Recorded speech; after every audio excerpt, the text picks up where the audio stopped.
Bienvenido a Tú también bruto, un podcast de historia para tiempos relativos. Esta segunda temporada voy a tratar de responder las siguientes preguntas. ¿Cómo fue que una secta judía se expandió y creció dentro de los límites del Imperio Romano? ¿Por qué los cristianos fueron perseguidos por el imperio? ¿Qué hechos históricos dieron origen al protestantismo? Y sobre todo, ¿cómo fue que el cristianismo se constituyó como la religión más poderosa de toda la historia? Un primer acercamiento puede estar en la literatura que le dio forma, lo delimitó y lo constituyó como religión. Estoy hablando del Antiguo y del Nuevo Testamento. En este capítulo, ya el sexto de la segunda temporada, te voy a hablar sobre los libros históricos. Este grupo incluye a Josué, Jueces, Ruth, Samuel, Reyes, Crónicas, Esdras, Nehemías, Tobías, Judith, Esther y Macabeos. A través de las páginas de los históricos se narran los episodios de la vida del pueblo de Israel después de la muerte de Moisés. Por ejemplo, la toma y distribución de las tierras de Canaán, las guerras contra los filisteos, el destierro a Babilonia y la reunificación de Israel. Voy a hacer foco en los episodios que involucran a personajes e historias conocidas y populares. Por ejemplo, el enfrentamiento entre David y Goliat y la historia de Sansón.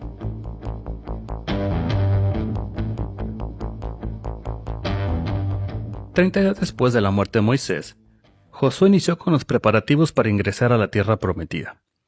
Antes de iniciar la marcha, le encomendó a sus jefes militares que abastecieran las tropas y envió un grupo de soldados hacia Canaán para que hicieran tareas de reconocimiento. Mientras las tropas se abastecían, Josué se dirigió hacia la Transjordania en busca de ayuda militar. Su liderazgo y habilidad le rindieron rápidamente frutos, ya que se hizo con más de 40,000 guerreros. En estas condiciones, el ejército hebreo estaba listo para dar el siguiente paso. Josué ordenó sus filas y avanzaron en dirección hacia el río Jordán. Esto no iba a ser una tarea tan sencilla.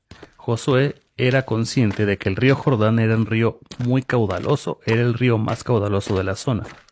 Si cruzaban en esas condiciones, podría perder a sus hombres. Al llegar a los límites del río, ordenó que no lo cruzaran. Primero, ubicó por delante de las líneas militares a los sacerdotes que custodiaban el arca.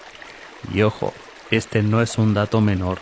Lo que ocurrió después es muy interesante y no podemos evitar pensar en Moisés y en la épica salida de Egipto. Los sacerdotes, al ingresar al río Jordán, lograron detener la corriente y separaron sus aguas. El pueblo de Israel cruzó e ingresó a la tan anhelada tierra prometida, aquella tierra que el Señor le había prometido a Abraham, a Isaac, a Josué y a Moisés. Pero no había tiempo que perder. Continuaron con su camino y entrada la noche decidieron detenerse y acampar en la ciudad de Gilgal. Josué aprovechó el júbilo que aún estaba presente en su gente y preparó la toma de la ciudad de Jericó. Al llegar a Jericó, toda la fuerza militar israelí rodeó y cercó la ciudad durante 7 días. Cumplido el plazo, los sacerdotes hicieron sonar sus trompetas y Josué atacó. Los 40,000 guerreros destruyeron las murallas que protegían a la ciudad, y en términos bíblicos, la ciudad y todo lo que había en ella quedaron consagrados al anatema.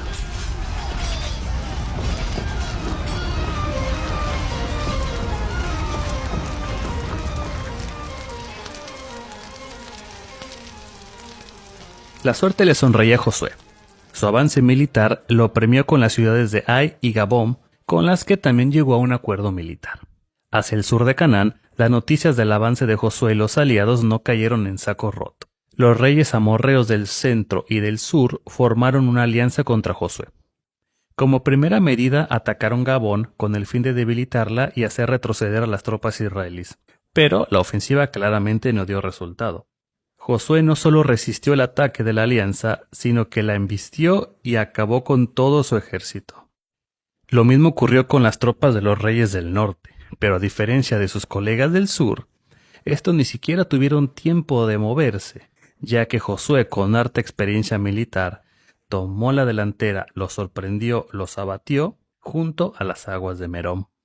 Las cosas no podrían ir mejor para Josué. Inmediatamente consiguió una seguidilla de grandes victorias. Conquistó las ciudades de Maquedá, Libná, Laquis, Geser y Debir. Estas guerras y conflictos se mantuvieron durante mucho tiempo. El Antiguo Testamento no nos da mucha información sobre cuántos años duró la guerra, sino simplemente se limita a decirnos que Josué estuvo en guerra durante mucho tiempo y que cuando Josué era viejo ya había pasado mucho tiempo desde la época de la guerra. Al finalizar estos tiempos turbulentos, las 12 tribus de Israel por fin se asentaron y se repartieron la tierra. Los años de sufrimiento, hambre y de angustia habían quedado en el desierto, pero nada dura para siempre. Josué murió a los 110 años y antes de morir advirtió las consecuencias de caer en la idolatría y de relacionarse con aquellos que fueron desplazados durante los años de guerra. Si te interesa saber cuáles fueron los monarcas vencidos y las ciudades conquistadas, en el capítulo 12 del libro de Josué hay una lista completa. Y del capítulo 13 al 22 se describe cómo fue el reparto de las tierras de Canaán y Transjordania.